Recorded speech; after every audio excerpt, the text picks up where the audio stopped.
Alors après toutes ces explications techniques, il est temps de passer au TP. Je vais essayer de me remettre dans le contexte du dépannage. Quand j'enclenche le chorus, j'ai une perte de niveau au niveau du signal dry et j'ai pas de chorus. Donc la première chose qu'on a à faire, c'est de regarder le schéma et puis de se dire, par exemple, on va regarder ici, voir ce qui sort. Alors nous sommes sur les pattes 13 et 14 du Brigade Bucket. Alors 13 et 14. Rien. Rien du tout. Alors qu'est-ce qu'on peut regarder après? On peut regarder 11 et 12, tiens. Non, 2 et 12. Alors évidemment, avant, j'ai regardé l'alimentation, voir s'il n'y avait pas un problème d'alimentation. Ça, c'est la première chose à faire. 2 et 12. On va regarder 2 et 12. 2. Rien. 12. Rien du tout. Donc, qu'est-ce qu'on peut regarder après? On peut regarder... donc, j'ai pas de clock, hein, j'ai rien. Le BBD, il est dur comme un bout de bois, il fait rien du tout. Donc, on peut regarder 1, l'entrée du diviseur. Ça, c'est le diviseur de fréquence. Pour transformer du 50-250 en 25-125. Bon, on va regarder là. On va regarder en 1. On regarde en 1. Il est où? Oui, il est là. On va essayer de ne pas faire de court-circuit.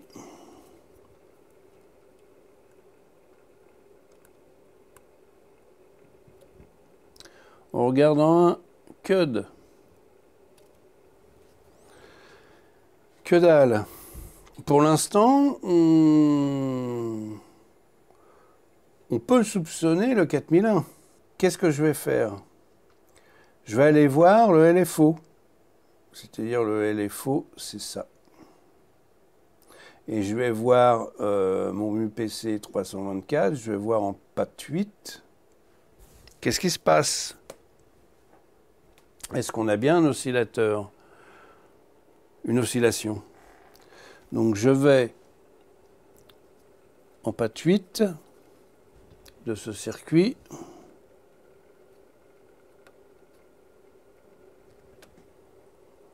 Oh, j'oscille. Bon, LFO fonctionne. Si je touche à l'intensité du chorus, il ralentit.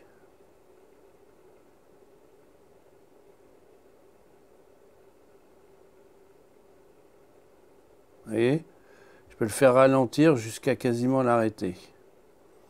Ou qu'il soit extrêmement lent. Vous voyez, là, il est vraiment très lent. Hein. Donc c'est intéressant, bah, le suspect, c'est le 4001. Donc qu'est-ce que je fais?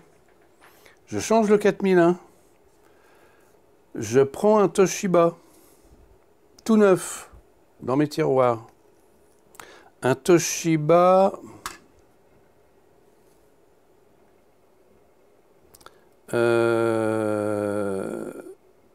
4001 BP. Là, dessus, d'origine sur la Roland, on avait un 4001 BE. Et là, je mets un BP. On s'en fout, c'est des caractéristiques de température, de 4001 BP, BE, etc. Si on ne fait pas quelque chose d'extrêmement pointu, comme là, on s'en fout. On s'en fout. Donc je mets mon BP en me disant, chouette, ça y est, j'ai trouvé la panne, ça va marcher. Que dalle. Exactement pareil que là. Donc je commence à soupçonner tout ce qu'il y a autour, c'est-à-dire... tout ce qu'il y a autour, c'est ce condensateur-là qui est responsable de la constante de temps de l'oscillation, enfin de la fréquence de l'oscillateur. Je commence à vérifier ici, R63, R64, la diode évidemment, ce condensateur-là, cette diode-là. J'ai tout vérifié. Le condensateur ici, tout est bon. Alors vous savez, dans ces cas-là, dans une vie d'électronicien, 40 ans au moins, ce n'est plus, des moments où on sèche, où on ne sait plus quoi faire, on a tout vérifié, ça ne fonctionne pas, il n'y a pas 36 000 solutions, soit on s'est trompé dans le schéma, mais là, ce n'est pas le cas, hein, c'est Roland, ça marche sur toutes les bécanes que j'ai vues, soit on passe devant quelque chose sans le voir. Le truc qui est généralement gros comme le nez au milieu de la figure. On ne le voit pas. Bah, ça m'est arrivé des fois de chercher pendant des jours, j'exagère, mais 1 heure de temps en temps, sur plusieurs jours, en me disant, putain, j'arrive pas à trouver cette panne. Là, je suis dans ce cas-là. Donc dans ces cas-là, il ne faut pas s'énerver, il ne faut pas stresser. Il faut reprendre tout depuis le début. Donc je reprends le service manuel, hein, service manuel de la 301. Puis je lis, puis je regarde, à un moment, ici, CD 4001 BE, donc celui qu'il y avait dedans. Change to CD 4001 UBE, or TC 4001 UBP. Moi, dedans, il y avait un BE, et rappelez-vous, ben non, vous vous rappelez pas parce que je ne vous l'ai pas montré, mais j'avais déjà trouvé louche le fait que ce circuit ait déjà été changé par un technicien avant moi. Alors c'est bizarre, parce que le 4011, là, qui est ici, là, ici, on dirait qu'il a déjà été changé. Vous voyez, les soudures qui sont très bien faites, d'ailleurs. Elles sont pas ternes comme les autres. Vous voyez, là, ici, c'est terne, là, on dirait vraiment que ça a déjà été changé. Il y a des choses qui ont été changées. Je ne me rappelais pas qu'il y avait des condensateurs de ce côté-là. Et vous voyez ici, là, il y a une soudure aussi qui me paraît assez propre. Donc, ce serait la soudure bâtonnée du petit condensateur, là, ici. Est-ce qu'il n'aurait pas déjà été changé ? Je vois d'autres soudures aussi ici qui sont fraîches. Et comme par hasard, ce sont des chimiques à chaque fois. Donc cette carte a déjà été, on va dire, maintenancée. Il y a déjà eu de la maintenance ici. Ben, c'est bien, hein, c'est bien. Alors par contre, ce qui m'étonne, c'est que le 4011, il a déjà été changé. Bizarre, bizarre. Et moi, je prends un Toshiba, un TC BP. Alors que eux préconisent un UPP. CD 4001 BE with internal buffer for output gate. CD 4001 UBE without buffer. Using CD 4001 BE in clock generator may result in no oscillation. Intéressant.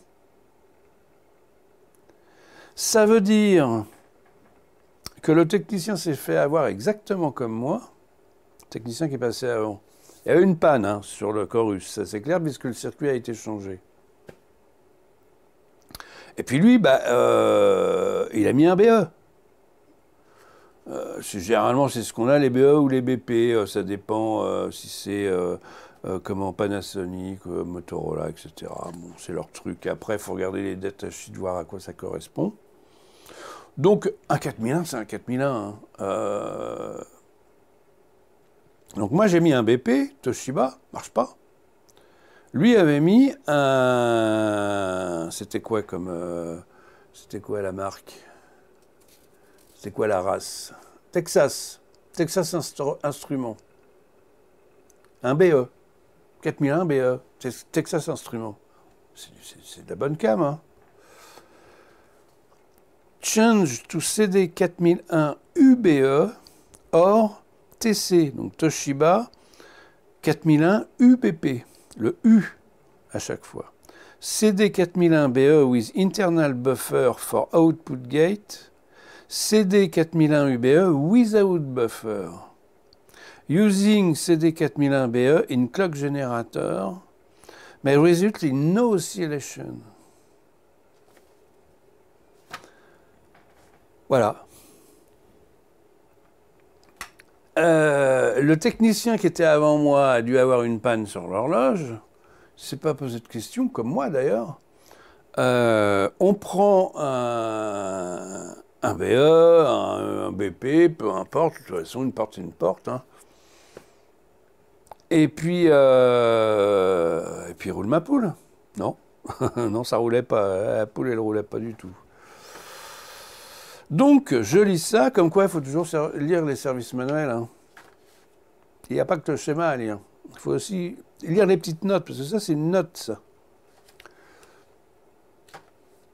Donc, qu'est-ce que je fais? J'achète des CD 4001, UBE, et puis pour faire bonne mesure, j'en achète 10, comme ça, je me dis... Et vous allez voir le résultat. Donc... j'ai mis un UBE et je vous montre le résultat. On va regarder directement sur l'entrée clock du BBD, c'est-à-dire en 2 et 12. Je vais prendre le 12 parce que c'est plus pratique. Regardez ce que j'ai. Oh, une belle horloge. Si je bouge le potentiomètre d'intensité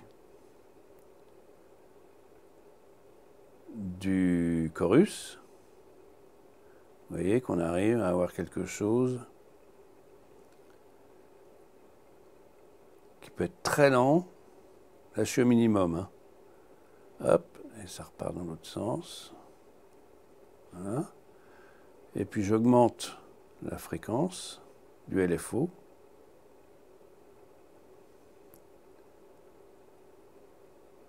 Jusqu'à être au maximum.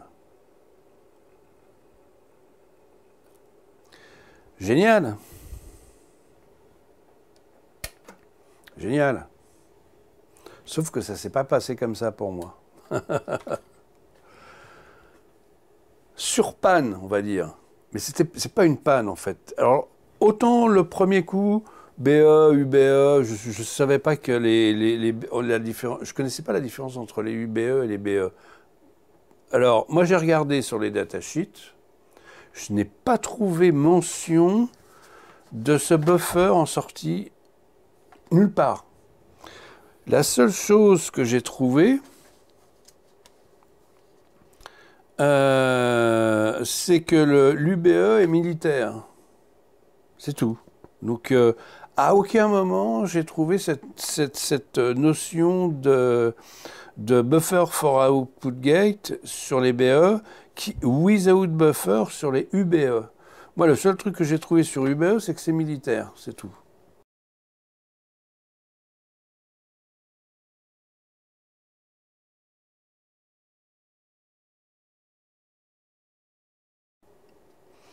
Donc, pour moi, le mystère reste un peu entier. Je ne dois pas avoir les bonnes docs ou j'ai regardé un peu en diagonale, donc je suis peut-être passé à côté de l'information. Je ne sais pas du tout. J'avais une autre panne. Alors, si on regarde le schéma, ici, j'ai le BBD DBIAS et ici, j'ai Clock Balance. OK? Moi, j'y touche pas. Hein. Alors moi, j'ai une règle. Quand je prends une machine, je laisse les réglages tels qu'ils sont parce que généralement, c'est une machine qui sort d'usine. Donc même si elle a un peu déréglé, si elle a un peu bougé, j'ai mes références d'usine et je ne touche jamais. Alors voilà, ça c'est un truc. Les gens qui ont une machine qui tombe en panne, je l'ai vu 1 milliard de fois. Il voit des petits potentiomètres comme ça. Ça, c'est les 2 potentiomètres qui nous intéressent. Mais il voit les autres. Ils se disent, ouais, ça marche plus. Je vais essayer de dépanner moi-même. Et il touche tous les réglages. Quand on reprend la machine derrière, il faut tout refaire. Ne touchez pas aux têtes pour cette machine-là. Ça ne sert à rien. Si la tête, elle ne marche pas, elle ne marche pas. Le fait d'y toucher, ça ne changera rien du tout. Et ne touchez pas aux réglages internes. C'est chiant à faire, c'est long à faire. Il y a des tas de mesures à faire pour régler cette machine. Qu'est-ce qui s'est passé? Je mets mon CD4001 UBE, rien. Que dalle. Là, je commence à péter un câble. Je me dis, c'est pas possible. Je me dis, bon, bah, c'est le MN3004 qui a morflé aussi. Comme je ne sais pas ce qui s'est passé, comme ça il s'est bidouillé. Alors le MN3004, c'est le BBD, donc, introuvable. C'est introuvable. Tout le monde en cherche. On regarde sur les forums et tout. Je sais que Synthor, une boîte qui répare des synthétiseurs qui a pignon sur rue aux États-Unis, ils en ont de temps en temps. Ça fait des mois et des mois que je vais régulièrement sur Synthor pour voir, ils sont out of stock, pour voir s'ils en ont trouvé. Je retourne chez Synthor, mais sans y croire, parce qu'ils n'en ont pas depuis au moins 1 an. Oh, ils en ont reçu. Tout de suite, je me précipite, j'en commande un exemplaire de MN3004. Je change le CI. Que dalle. Là, je les ai jusqu'ici, parce que... quoi d'autre? J'ai tout vérifié. Tout.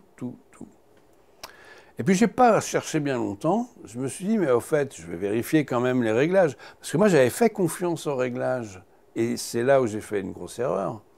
C'est que j'ai fait confiance aux réglages parce que moi, mon habitude, c'est de ne jamais toucher aux réglages.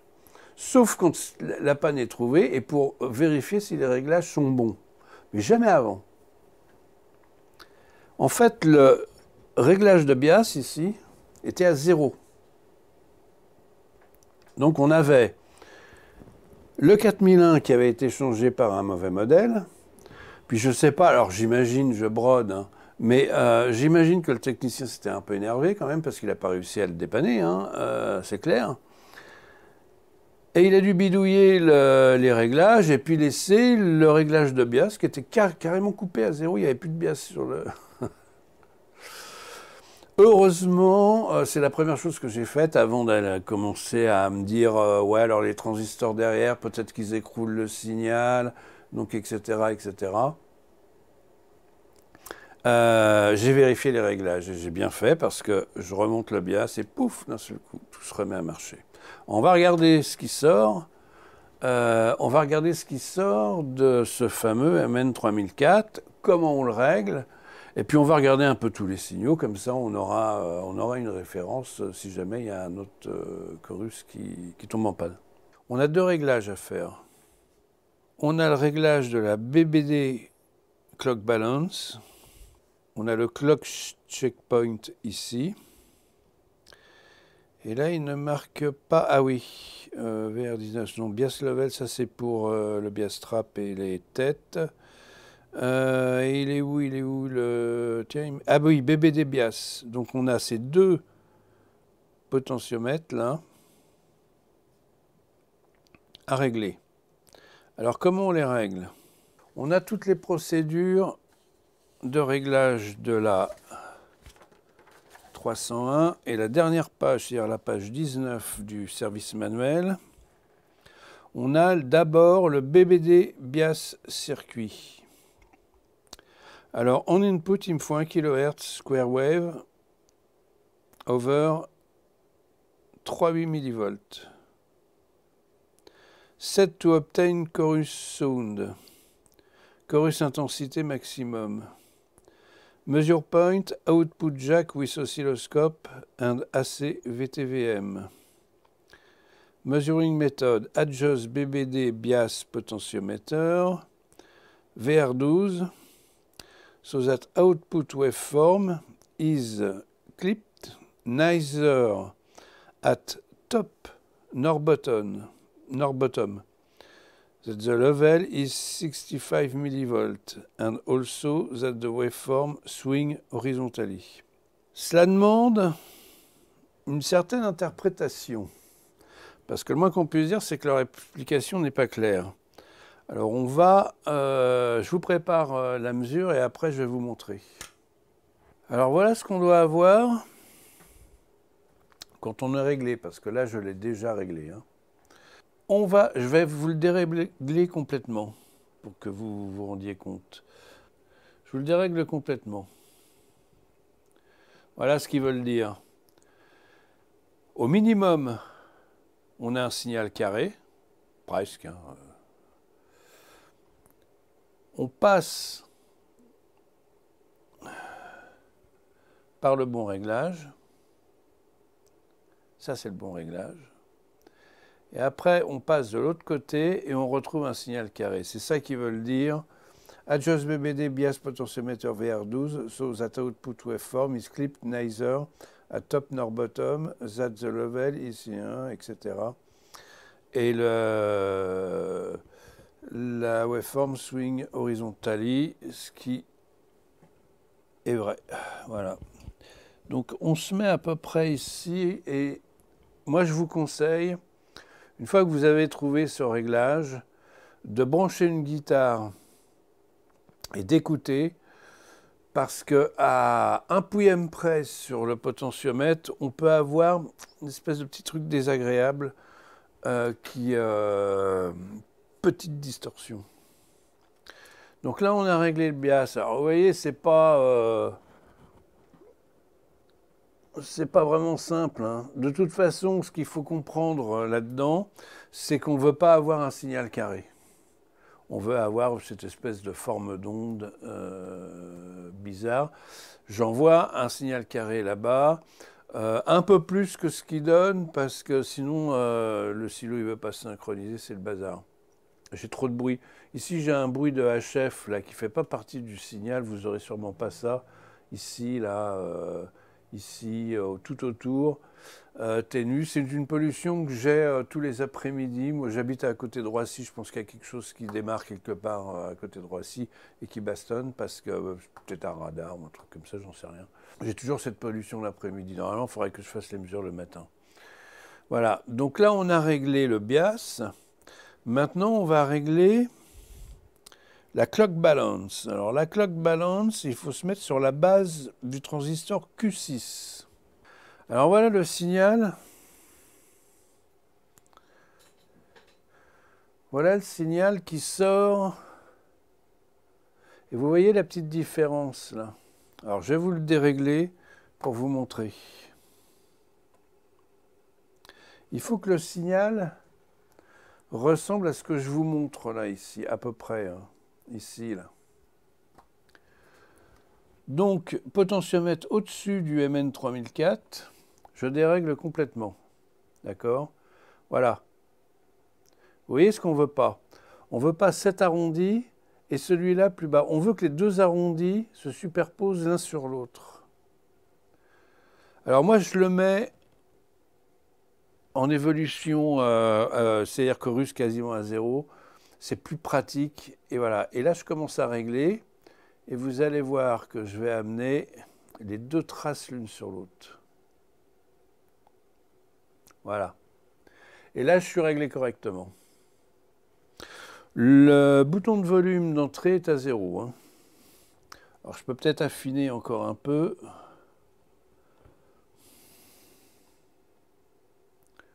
Alors, voyez, bon, c'est un compromis, hein, de toute façon, on est en analogique. Hein, donc,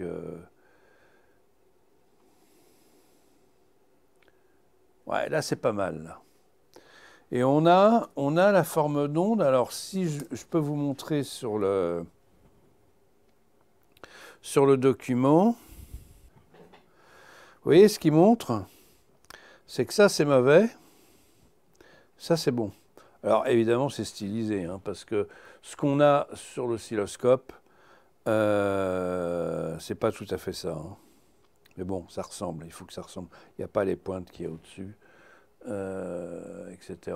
On est en analogique, donc ne soyez pas plus royaliste que le roi, comme disait ma grand-mère. Ok ? Donc là, on a fait notre réglage de chorus. Eh bien, on n'a plus qu'à... On n'a plus qu'à le tester, hein.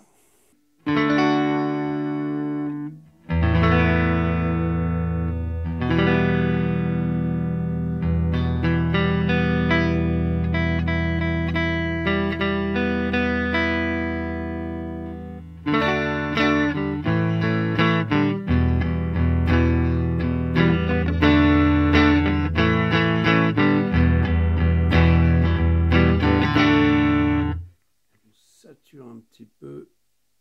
Hop.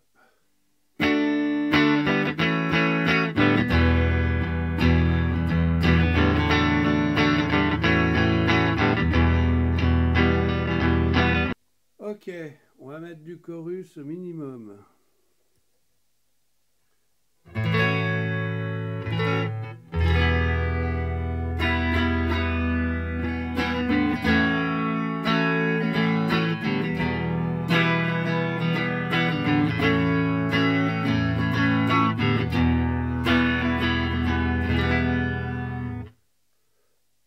À midi.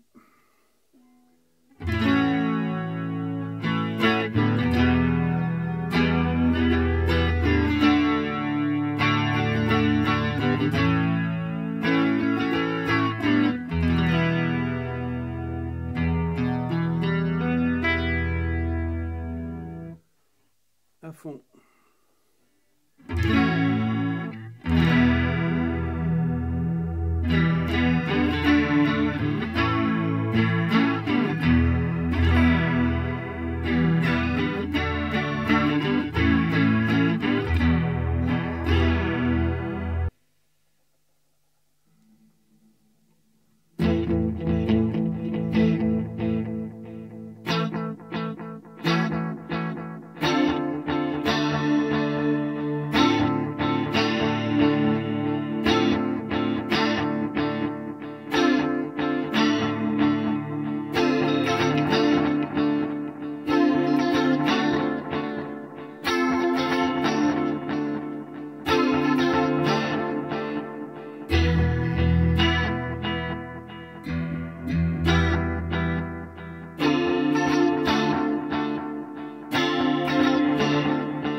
Voilà, c'est son chorus, hein.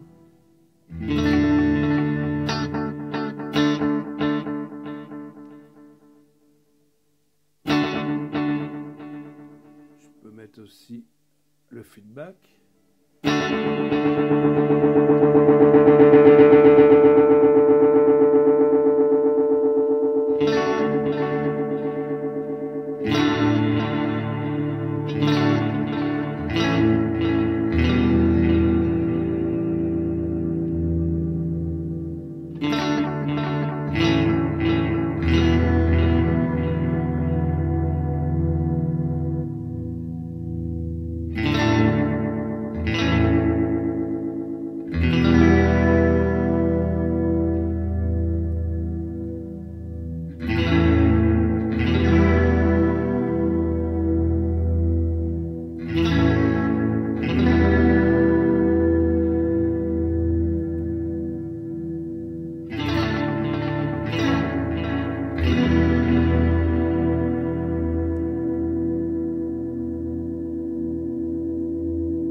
ben voilà, salut.